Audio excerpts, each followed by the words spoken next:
Hello guys, check this out, how to change theme on your LG Q60. So open settings, now go to the display section, now we have to open wallpaper and theme,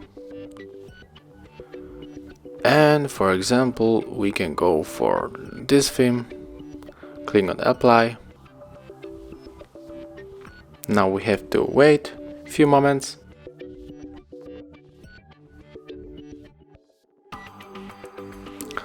Okay, and now, as you can see, our theme has changed and it looks really cute. So thank you for the watching, leave likes, subscriptions and of course comments below.